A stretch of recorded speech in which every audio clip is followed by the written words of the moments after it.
Assalamualaikum warahmatullahi wabarakatuh. Tetap bersama saya Tresno Rusli dalam programnya Podcast Cukup Pedes. Podcastnya Palpres Official yang bisa kalian saksikan di YouTube channel. Dan untuk pada hari ini kita akan mencoba membahas terkait dengan virus HIV AIDS.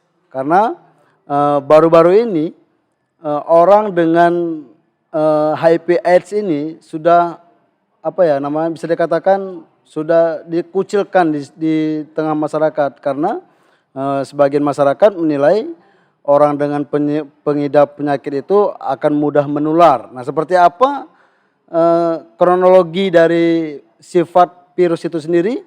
Dan hari ini kita bersama Kak Hairul Syahril Panjalang yang merupakan salah satu organisasi HIV AIDS. Assalamualaikum Kak. Waalaikumsalam Mas Tris. Ya, apa kabar Mas? Sehat, Alhamdulillah ya? sehat. Ya. Kak Hairul ini sebagai organisasi apa Kak? Ya.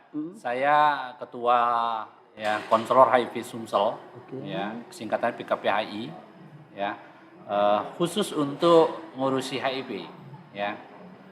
Sehari-hari memang saya ngurusi mereka, baik itu yang terinfeksi maupun yang belum terinfeksi. Oh, berarti hampir setiap hari, setiap bulan mungkin berkomunikasi dengan orang-orang pengidap HIV AIDS Kak? Ya, benar. Apa tidak takut menular nih Kak? Karena isu yang berkembang di masyarakat, jika orang yang mengidap penyakit HIV AIDS ini akan mudah menular kepada orang yang lain. Seperti apa itu Kak? Jadi kita menghilangkan stigma bahwa HIV itu mudah nular. Kalau dulunya kan takut. Masyarakat kalau ada orang kena HIV dan lain-lain udah takut, udah dijauhi gitu.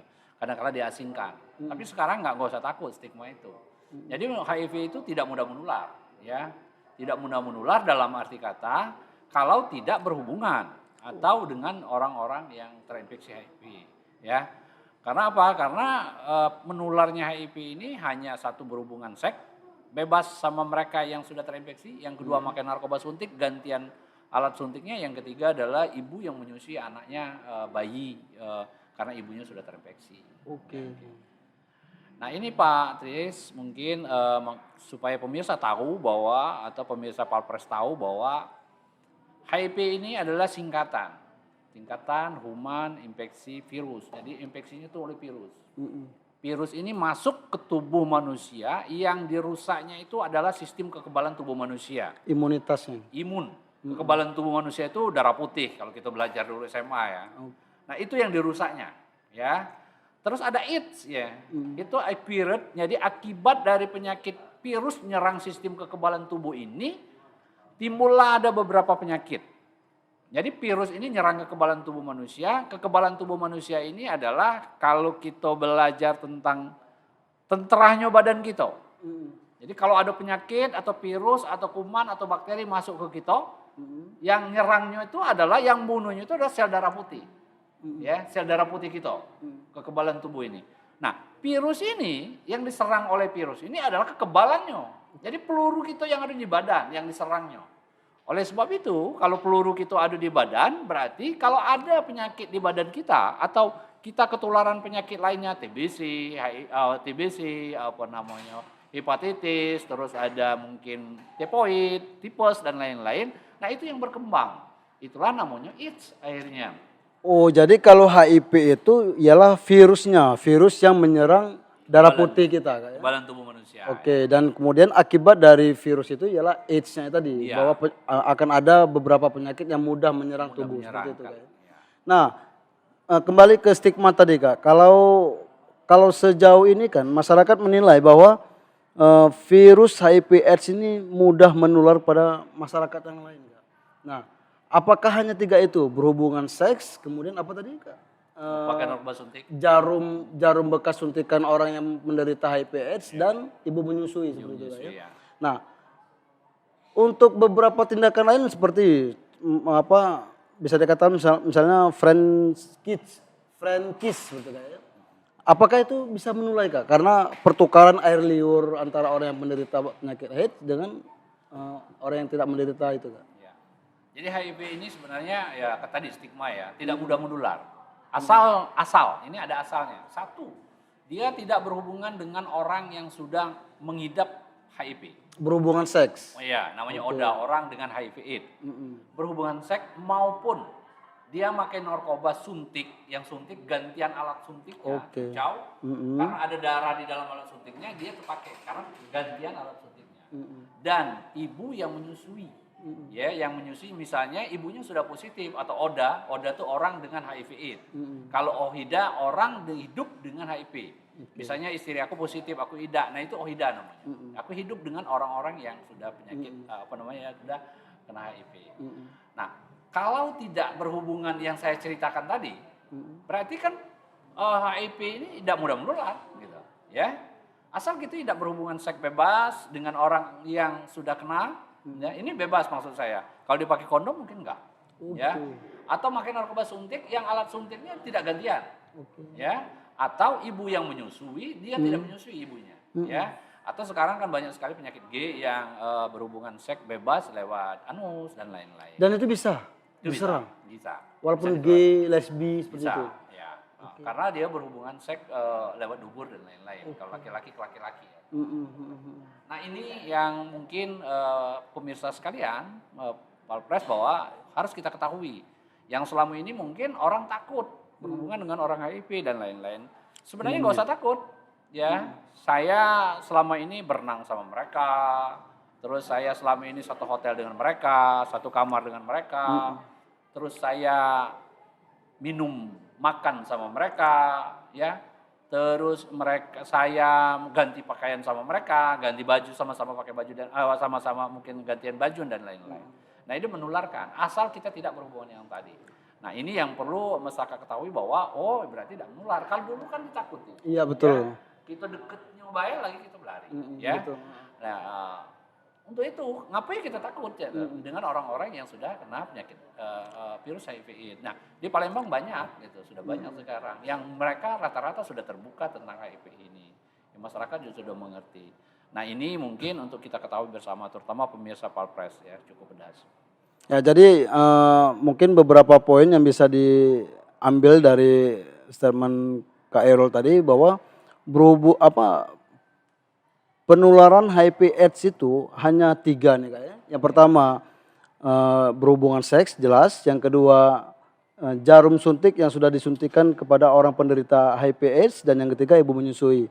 Nah, stigma yang penularan dengan cepat ini kan otomatis mengganggu psikologis dari orang dengan HIV/AIDS ini Kak. Ya. Nah, mungkin Kak Erol sebagai ketua konselor tadi, bagaimana sih Kak kondisi orang-orang yang menderita HIV/AIDS terutama di Sumatera Selatan ini?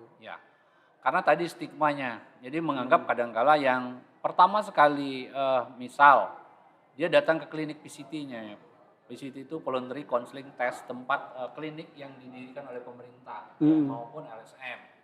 Nah, di situ dites mereka. Mereka datang, ngapa mereka dites? Mereka datang sendiri bahwa aku ini punya risiko. Yang risiko ini dia ngerasa bahwa rasanya aku ini pernah berhubungan seks bebas sama si A. Atau aku ini pernah misalnya makan narkoba suntik sama si A. Atau aku ini pernah kelompok-kelompok gay dan lain-lain sama si A. Dia datanglah ke klinik. Di datang klinik ini nanti akan dikonsultasikan atau dikonselori atau akan dibimbing oleh para konselor tentang oleh konselor HIV tentang gimana sih caranya kalau dia positif atau negatif, atau supaya tidak menularkan HIV, atau kalau dia belum ketularan supaya tidak tertular. Nah, oleh sebab itu dilajarilah di klinik itu, di PCT kata saya itu, untuk supaya dia tahu. Termasuk kalau dia sudah positif. Kan hari itu kita periksa misalnya, tahu-taunya pas diperiksa darah, di CD4 dan lain-lain, diambil darahnya dan lain-lain, dia rapid test dan lainnya dia sudah dapat, tahu-taunya dia positif. Nah, waktu dia positif itu kan karena stigma tadi, jeleknya HIV itu orang pasti mati aku nih kira-kira. Iya, betul. Nah, oleh sebab itu konselor harus tahu bahwa posisi itu, ya, oleh sebab itu harus yang menjalankan ini adalah orang-orang profesional, salah satunya psikolog, psikiater, terus dokter, ada perawat dan tenaga-tenaga kesehatan lainnya, tapi dalam lingkup organisasi konselor HIV. Nah, itulah gunanya konselor itu untuk mendampingi mereka supaya tidak mereka akan terasa cemas, kurang tidur. Kadang-kala ada juga yang bunuh diri atau suicide, ya. Yang kejadian banyak di kita atau di Jakarta atau di nasional yang kadang-kala karena menganggap HIV itu sudah mati aku. Karena apa? Karena dia lah tahu, ya, bahwa HIV itu adalah nyerangnya yang dirusaknya terhadap sistem kekebalan tubuh manusia. Dan memang itu sampai sekarang belum ada obat itu Kak ya? Ya, jadi HIV sampai sekarang belum ada obatnya, tapi ada obatnya itu hanya untuk mengurangi pemecahan replikasi daripada virus yang di badan. Jadi mempertahankan, ya. Obatnya dewek belum ada. Virus yang bunuh misalnya antibiotik, misalnya kalau bakteri, makan amoxicillin sembuh. Terus penyakit lainnya sudah sembuh. Ini belum ada. Nah, oleh sebab itu sampai sekarang kebanyakan kalau kami konselor ini membimbing mereka supaya tidak ketularan. Baik. Ya. Tugas pokok konselor itu apa Kak? Tugas pokoknya salah satunya adalah membimbing orang ya yang punya risiko supaya tidak menularkan atau ketularan penyakit itu. Itu gunanya konselor itu. Nah, kalau dia sudah ketularan atau dia sudah mengidap HIV, gimana supaya dia bisa bertahan, hidup sehat dan dia panjang umurnya aja, ya.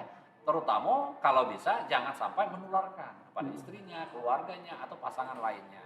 Nah, itu kita didik mereka supaya tidak menularkan. Itu tugasnya.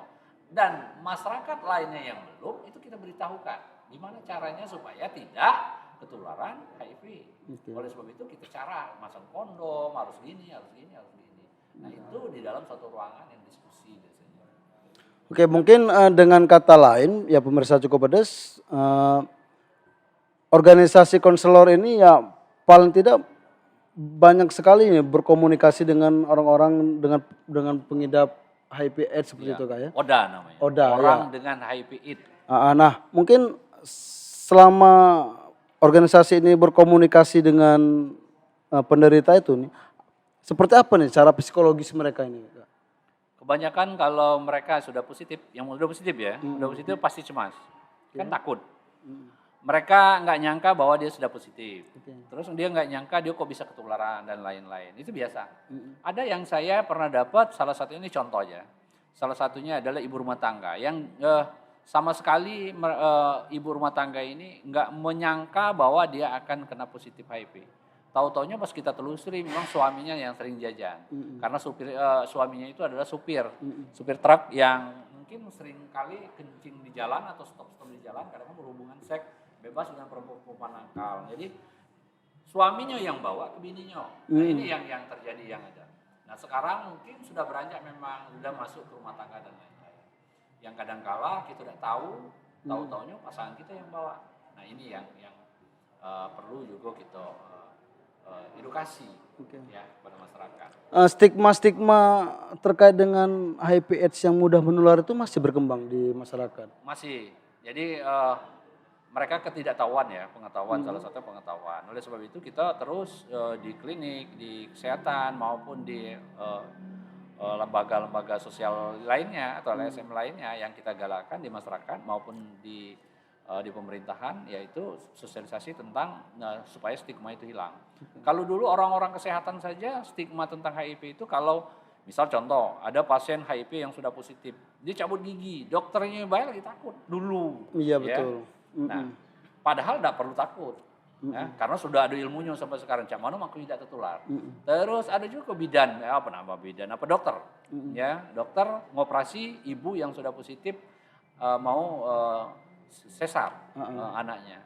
Dan kalau dulunya ngeri, ya dokter itu malah nggak mau dan lain-lain. Sampai ke alat-alat operasi lainnya itu dibakar oleh mereka karena ketakutan. Karena takut tadi. Ya, tapi sekarang nggak usah takut. Karena sudah ada tahu cara supaya nggak penularan itu kayak gitu. Karena standarnya sudah ada dibuat. Oke ya, dengan kata lain mungkin masyarakat juga tidak perlu takut nih dengan jika seandainya di lingkungannya ada orang dengan HIV/AIDS tadi seperti itu Kak ya. Ya. Penularan HIV/AIDS itu jika berhubungan seks itu yang pertama ya. Yang kedua suntikan jarum dan bergantian dan yang ketiga itu susu ibu menyusui. Ya, ibu menyusui. Sama kelompok-kelompok laki-laki suka laki-laki. Oke. Hubungan anus ya. Nah mungkin apa nih Kak yang ingin disampaikan pada pemirsa untuk meleburkan stigma yang sangat menakutkan ini Kak? Ya. Jadi untuk pemirsa Cukup Pedas mungkin kita tidak perlu takut ya untuk dalam arti kata jauhi ya. Jangan juga kita tidak usah takut tahu-taunya kita deketi gitu ya. Misalnya ke tempat-tempat prostitusi dan lain-lain ya, atau makan narkoba suntik, atau ke tempat-tempat nge-gym kan. Sekarang kan banyak LGBT dan lain-lain, nggak usah kita takut. Nah, yang penting Ida salah satunya bukan karena kita nyuruh, jangan berhubungan seks. Kalau memang harus berhubungan seks mungkin harus pakai kondom, ya, supaya lebih aman dan lain-lain. Dan pakai narkoba juga kayak gitu, kalau bisa jangan pakai narkoba suntik, bukan kita nyuruh dia pakai narkoba suntik. Tapi kalau bisa jangan pakai narkoba yang jenis suntik. Karena apa? Karena nularkan lewat jarum suntik. Ya. Terus yang ibu menyusui, kalau ibunya sudah positif, mungkin harus dijelaskan kepada ibunya supaya tidak menularkan kepadanya. Cara menyusuinya yang kita pelajari. Oleh sebab itu mereka akan dididik di klinik PCT tadi untuk menyusui yang baik. Gitu. Nah oleh sebab itu sekarang pemirsa tidak usah takut ya ketemu dengan orang-orang HIV. Mungkin nanti kita bisa ketemu, terutama Cukup Pedas ya. Kalau mau nanti kita jalan-jalan ke tempat orang-orang yang sudah positif. Oke, mantap sekali itu Kak.